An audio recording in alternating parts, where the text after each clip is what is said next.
Midday in Cameroon's economic capital city, Douala. Ladies and gentlemen, thanks for joining Equinox Television on our third edition of the bilingual newscast for the day. The first part is in the French language with Julien Bird-Bissay. Julien Bird-Bissay, bon après-midi. Good afternoon to you, Formi Armstrong Sanda. Mesdames et messieurs, bon après-midi à tous. Bienvenue aux 12h sur Equinox Télévision. Tout d'abord, cette affaire de violence policière qui déchaîne les passions au lieu dit PK14 dans le 5e arrondissement de la ville de Douala. Un homme, la trentaine sonnée, agent de sécurité au sein d'une microfinance, est passé de vie à trépas après avoir subi des tortures à la brigade de Lok-Bessou. La famille du défunt accuse certains éléments de cette brigade d'être à l'origine de cet acte. Steve Eboulet et Kediara. Autre cas de violence policière qui déboule sur une perte en vie humaine. La victime, Kelbert Daniel César, 35 ans, agent de sécurité dans une microfinance située en plein cœur du marché de PK14, a été admis ce matin à la morgue de l'hôpital Akantini de Douala. Pour comprendre comment il en est arrivé là, il faut remonter au 11 février dernier. César est ce qu'il convient d'appeler un bienheureux qui aime distiller de la bonne humeur autour de lui.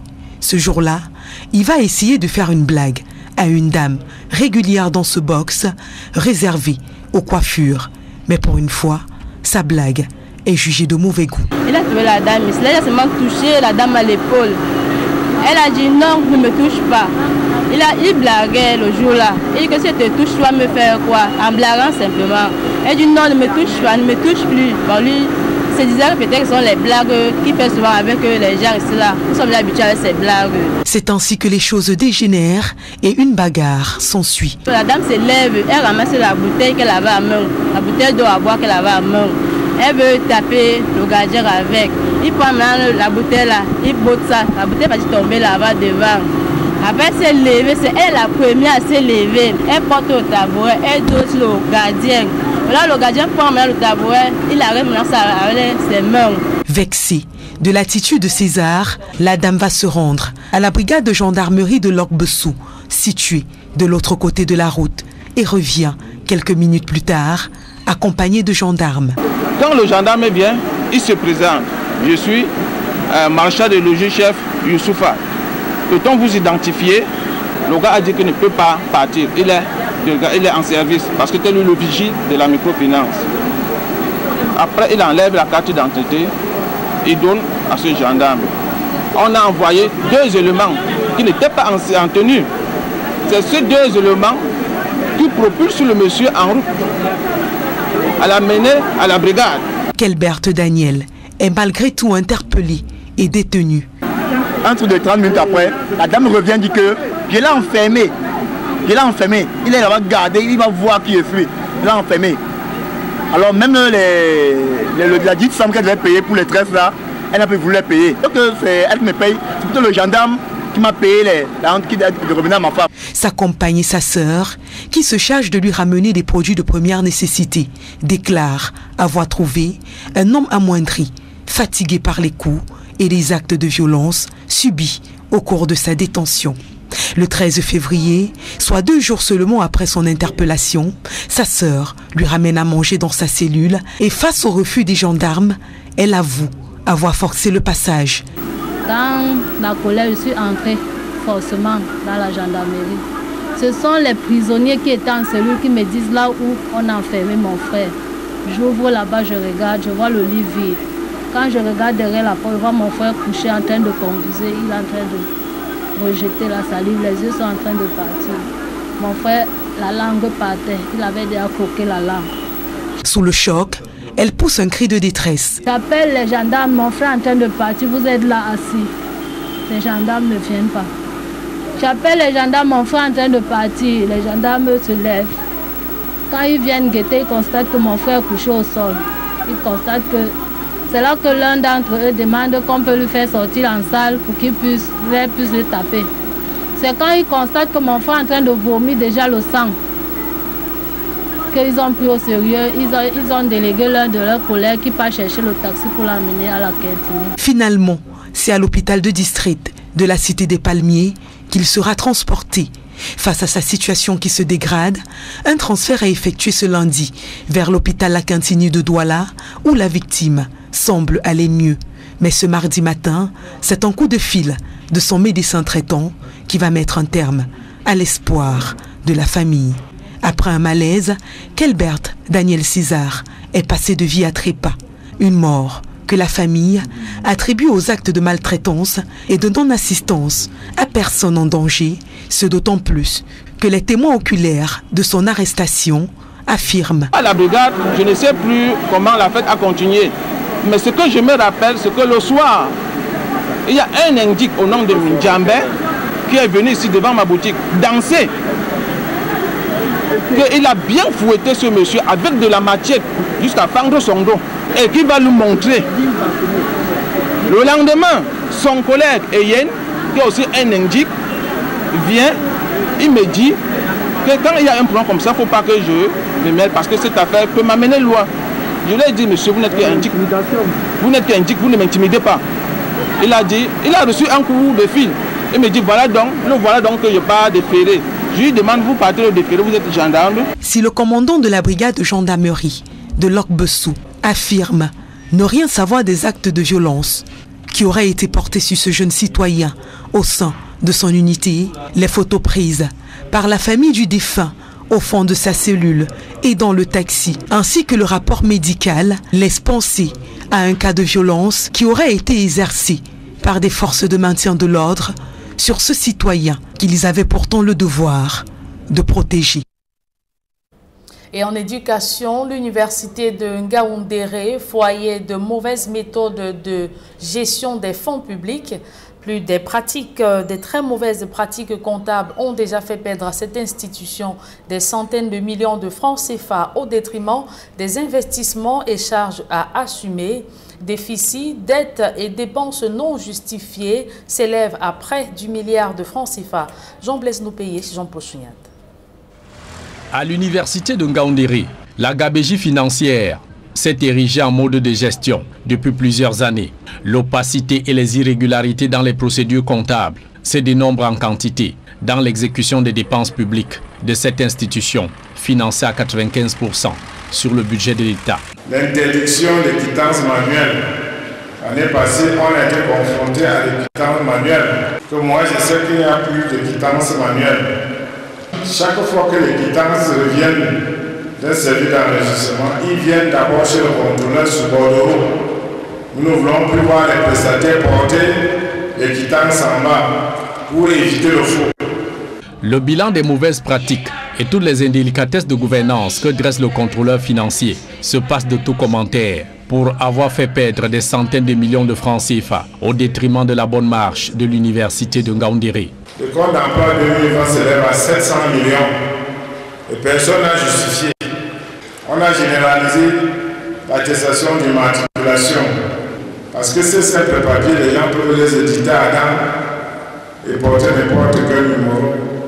On a constaté qu'en mettant le numéro de quelqu'un dans le site de la direction, ça donne un autre nom. Donc nous allons veiller, ça va même être plus difficile.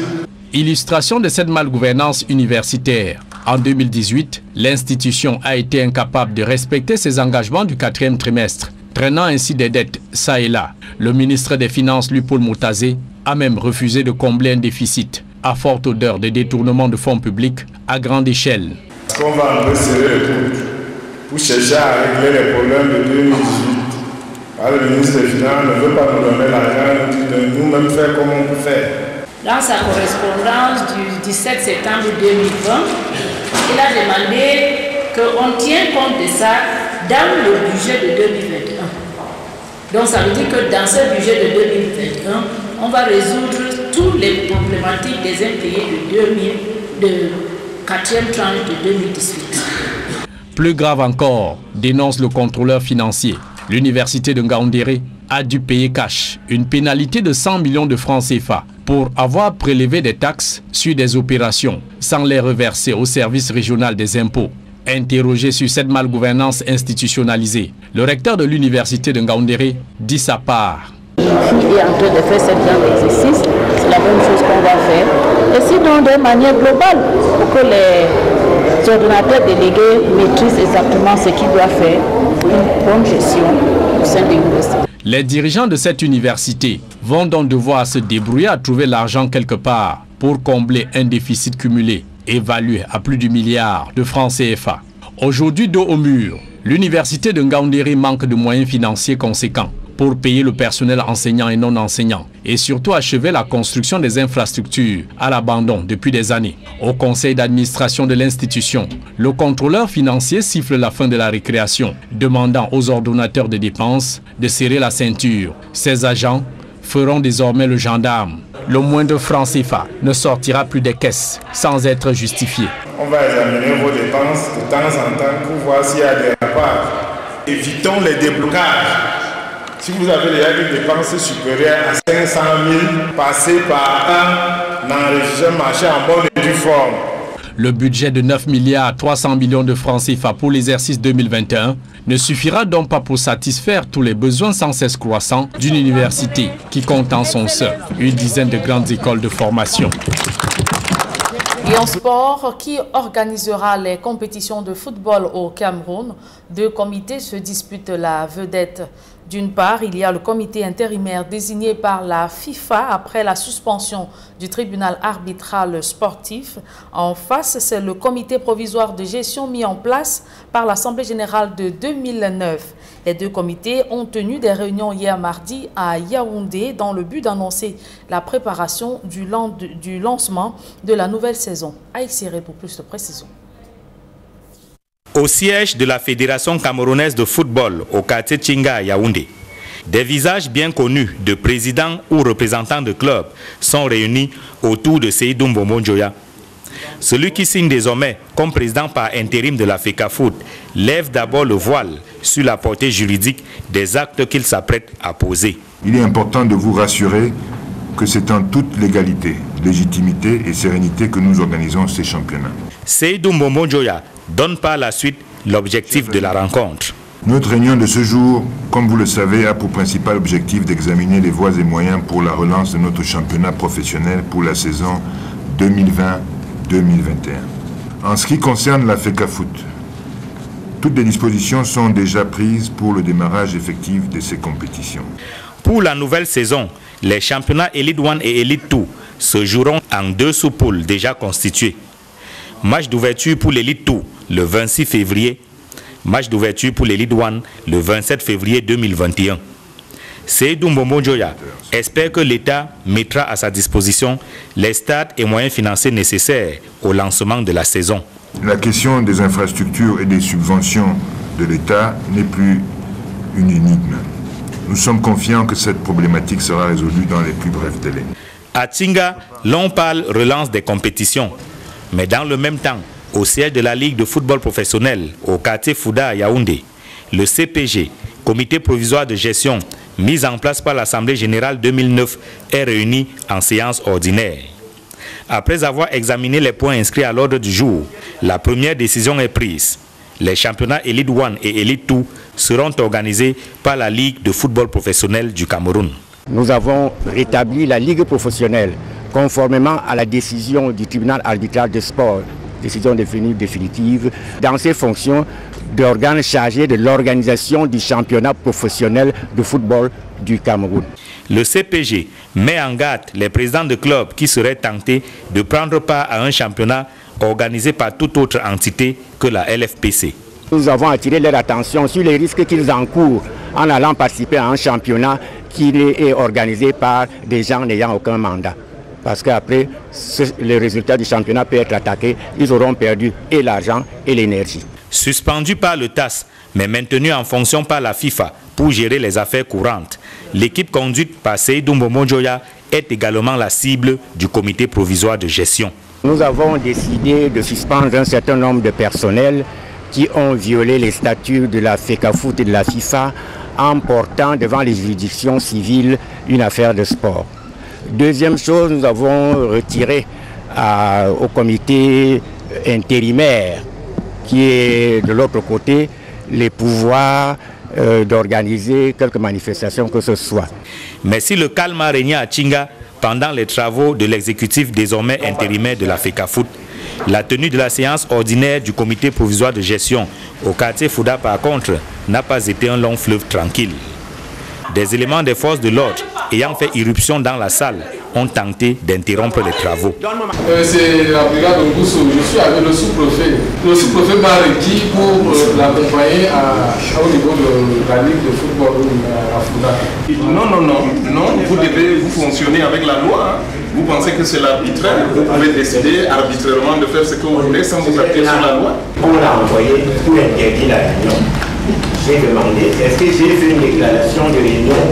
Je suis dans un service, je tiens une réunion avec les gens du service, qu'on me montre l'arrêté d'interdiction. Après moult tractations et des coups de fil passés ça et là, les travaux sont allés jusqu'à la fin. Le président du CPG annonce qu'il ne reculera devant aucune forme de pression. Sauf décision de la plus haute autorité, je ne céderai à aucune pression ou à aucune intimidation. Sur cette lancée donc, le CPG s'est penché sur le cas André Onana. Suspendu par l'UEFA pour dopage, le gardien de but des Lions indomptables pourrait manquer la CAN 2022. Le comité provisoire de gestion annonce la constitution d'un avocat international afin de défendre les droits du joueur auprès de l'UEFA. La deuxième partie de ce journal est en langue anglaise avec vous, Formi Armstrong Sanda. Good day once again. Good day once again, Julian Brett-Bissac. Good day once again, ladies and gentlemen. Thanks for joining us in the second segment of information. We begin with the nature of the road linking Douala to Bonapupa and to Yabasi, chief town of the Nkam division of the Littoral region of Cameroon. The road that has been under construction for over 3 years, but inhabitants say little or no progress has been made, and they suffer during the rainy and the dry season. Dust is their major problem in the rainy season, while mud is a difficult challenge in the dry season. Immaculate Fogre traveled to the agricultural hub of Yabasi. On board this pickup, Equinox TV team is on its way to Yabasi in Nkam Division, Littoral region of Cameroon. Pickup 21. A cloud of dust is the first obstacle we encounter. The Douala Bonapupa Yabasi Road project is a 3-year emergency plan which kick-started in 2017 and was expected to be completed in 2019. More than a year after the deadline, the project is still pending. Ariane William Taku from the Manu division. Well, when I look at this road precisely, I'm so much disappointed because it's a very long project and I've not been seeing the advancement of the road as compared to the time given to the company in question. So I see no work done as compared to the amount of time that I've been in the field. Due to the dusty nature of the road, the population is exposed to all sorts of respiratory diseases. They are plaguing us into diseases and many other things that we cannot even cure ourselves. So it's too difficult for us.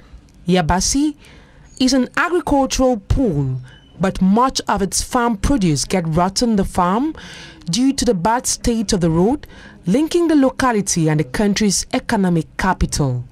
Ankobat is not doing anything.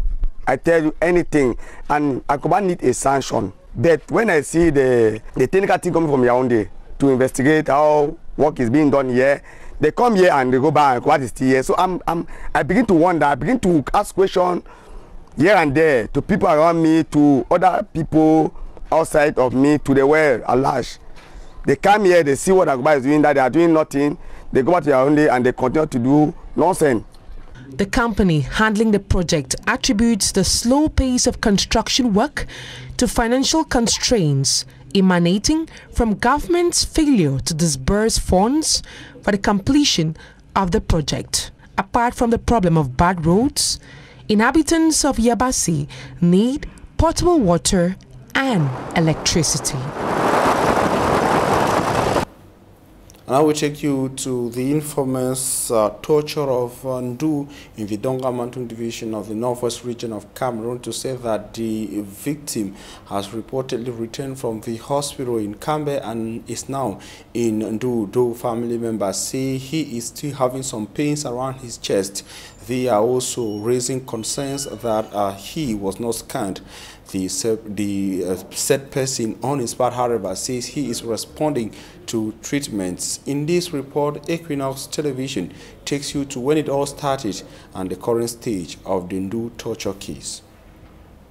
This is where and when the tough encounter between Jean-Fai Mbungong and Cameroon security officials began, after he was picked up from Maku in Ndu. No player, we be thinking a play, no be player.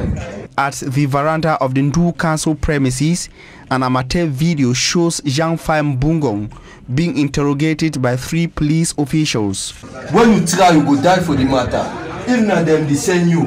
Look out. First curiosity, Jean-Fai Mbungong is found in possession of 2 national identity cards, though family members say one belonged to his late father.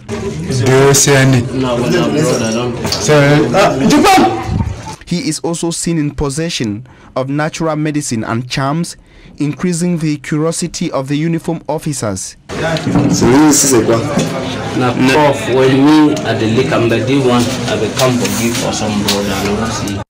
An encounter which will not end at the council building, but continue on a more disturbing phase elsewhere, as justified by the second and most viral video.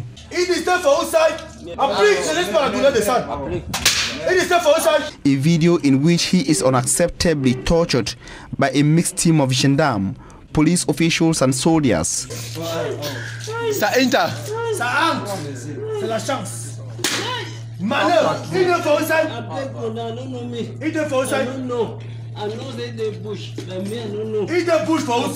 Following widespread condemnation, Cameroon's Ministry of Defense, through its spokesperson, Colonel Research Atomfac, said that the concerned security officials have been identified and taken into custody at the Ndu Territorial Gendarmerie Brigade. Talking to the investigative team of Equinox Radio and Television, the victim, Jean-Fai Mbungong, and his family confirmed that he is back from the hospital in Kambe and is responding to treatment.